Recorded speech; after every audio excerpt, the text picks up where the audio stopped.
कह रहा है कि एक सीढ़ी एक भवन से लगी है और सीढ़ी के शिखर का उन्नयन कोण 60 डिग्री है। सीढ़ी के शिखर का उन्नयन कोण कितना है? 60 डिग्री है। सीढ़ी को पलट कर गली के दूसरे तरफ भवन से लगा दिया जाता है। इस स्थिति में सीढ़ी के शिखर का उन्नयन कोण 45 डिग्री हो जाता है। यदि सीढ़ी की लंबाई 26 मीटर है तो गली की चौड़ाई ज्ञात कीजिए। थोड़ा इसको समझ लिया जाए। यहाँ पे यह एक गली है, ठीक है, गली है। इस गली के किसी बिंदु से मान लेते हैं यहाँ वह बिंदु है, यहाँ वह बिंदु है, ठीक है, गली का यह एक बिंदु है। यहाँ से क्या हो रहा है? कह रहा है कि एक सीढ़ी एक भवन से लगी है, तो मान लेते हैं कि यहाँ पर एक भवन है, एक भवन है जिससे यहाँ से सीढ़ी इस पर लगी हुई है और कितना कोण बनाती है? तो 60 डिग्री का उन्नयन कोण बनाती है, 60 डिग्री का उन्नयन कोण बनाती है, ठीक है। सीढ़ी को पलटकर गली के दूसरे तरफ भवन से लगा दिया, यानी कि इसको हटाकर इधर लगा दिया जाता है, ठीक है, इधर जो भवन है उससे लगा दिया जाता है, ठीक है। भवन की हम ज्यादा ऊंचाई नहीं ले रहे हैं, ठीक है, आप समझो, उससे कोई दिक्कत नहीं है ना। आप चाहो तो यहाँ मकान भी एक बना सकते हो, तो उससे हमें कोई थोड़ा, हम लोग तो बस ऐसे ही दिखा दे रहे हैं। यहाँ 45 डिग्री हो जा रहा है, ठीक है, 45 डिग्री हो जा रहा है, यहाँ कोण 45 डिग्री हो जा रहा है, ठीक है। पलट के लगाया जाता है तो उन्नयन कोण 45 डिग्री हो जाता है। यदि सीढ़ी की लंबाई 26 मीटर है, 26 मीटर, 26 मीटर, आप ये भवन की लंबाई और बढ़ा सकते हो, ऊंचाई चाहो तो बड़ा कर सकते हो, छोटा, उससे कोई फर्क ही नहीं पड़ने वाला, क्योंकि हम लोग यहाँ आधार और कर्ण से मतलब रखने वाले हैं, लंब से कोई मतलब नहीं है, ठीक है। चलिए, A B C D E क्या कह रहा है?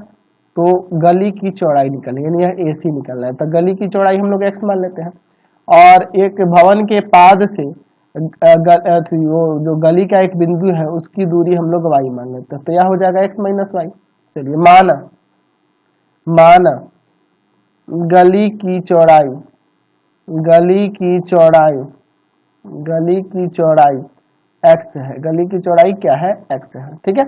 और उसके बाद क्या लिखते हैं? एक भवन के पाद से,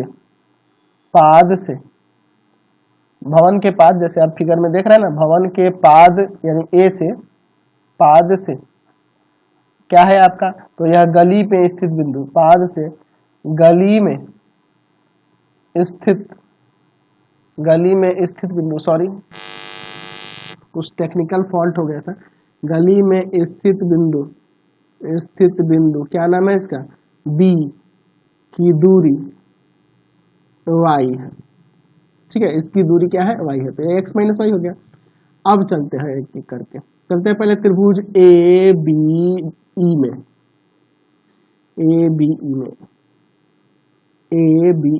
तो हमें लंब से तो मतलब नहीं है, हमें कर्ण और आधार से मतलब है, तो यहाँ कॉस का यूज करना है ना, कॉस थीटा, और पहले फॉर्मूला लिख देते हैं, आधार और बटा में कर्ण, यानी कि कॉस 60 जब लेंगे यह वाला कोण, तो आधार आपका AB हो जाएगा और कर्ण जो होगा यह आपका BE हो जाएगा। चलिए, कॉस 60 का वैल्यू 1/2 होता है ना जी, कॉस 60 का वैल्यू 1/2 होता है। चलिए, अब देखिए AB आपका y है और ये BE आपका 26 है, 26, इसको काट दे क्या ऐसे ही 13, क्रॉस मल्टीप्लाई करेंगे y बराबर में 13 मीटर, यह 13 मीटर हो गया। अब चलते हैं त्रिभुज BCD में, इस वाले में, ठीक है। आप यहाँ भी cos 45 लो, cos 45 डिग्री, तो क्या हो जाएगा? आधार बटा में कर्ण, तो cos 45 यानी कि 1/√2, आधार यानी कि BC है x माइनस वाई और BD आपका है 26, ठीक है।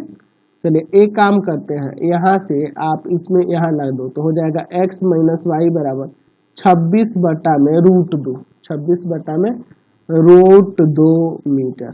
चलिए, अब थोड़ा सा इसको सॉल्व करते हैं। यहाँ पे y की जगह पे 13 रख दो, 26 √2 गुना में इसका परिमेयकरण कर देते हैं।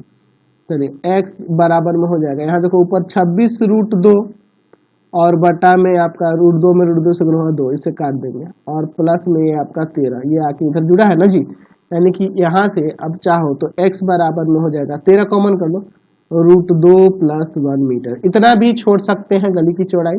तो रख दो, कोई दिक्कत नहीं है, आप इतना भी छोड़ सकते थे, रख भी सकते थे। 13 √2 का वैल्यू 1.4142 काफी है, और प्लस में 1 मीटर, यानी कि 13 गुना 2.4142, यानी कि आ जाएगा 31.3846 मीटर लगभग में। आप चाहो तो 31.4 भी से कह सकते हो, लगभग में हो जाएगा आपका। यानी कि यहाँ से आपका जो गली थी उसकी चौड़ाई आ गई, गली की चौड़ाई जो हो गई वह कितना हो गई, 31.4 मीटर में लगभग। समझ गए? Question number